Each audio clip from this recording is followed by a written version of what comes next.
savez, le Maroc n'est pas épargné de la triple crise environnementale que connaît notre planète et se trouve malheureusement confronté aux défis liés au changement climatique, à la perte de biodiversité et à la pollution.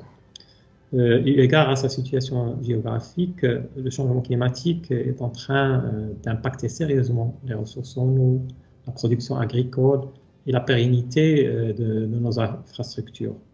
La protection de la biodiversité et des ressources naturelles est aussi un enjeu majeur, étant donné que notre pays est classé en deuxième position en termes de richesse en biodiversité dans la Méditerranée, et il est primordial de préserver ce patrimoine.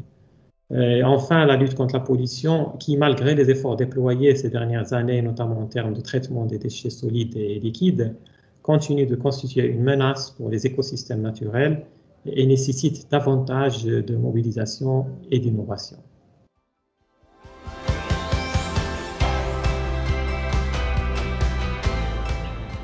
Le processus des consultations nationales mené en préparation à la réunion internationale Stockholm + 50 a permis aux principaux groupes de parties prenantes, notamment les acteurs gouvernementaux, non gouvernementaux, le secteur privé, le secteur de la recherche et l'enseignement, la société civile, les femmes, les jeunes, les acteurs locaux, de faire entendre leur voix et d'exprimer leur point de vue et de formuler des recommandations et proposer des solutions pour parvenir à une planète saine et accélérer la mise en œuvre des objectifs de développement durable.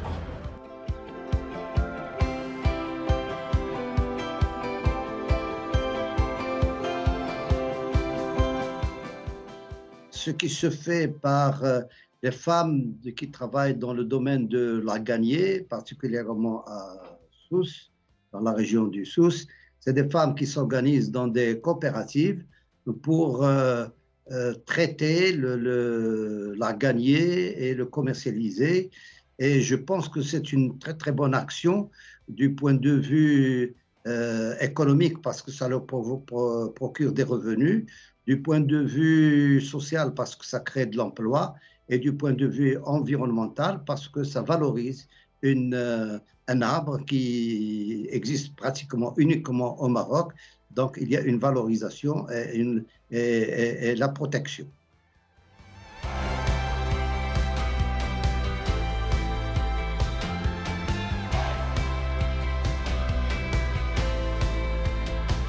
Les pays, de par leurs engagements vis-à-vis des Nations Unies en matière d'agenda 2030 des ODD, doivent préparer des reportings et donc doivent faire des suivis, évaluations de leurs systèmes nationaux de production d'indicateurs liés à ces ODD.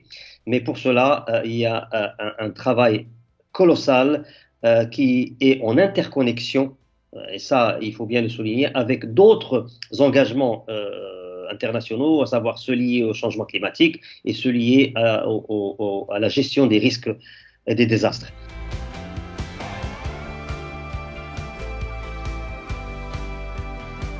Les compétences sont actuellement nécessaires au développement de milieux socio-économiques.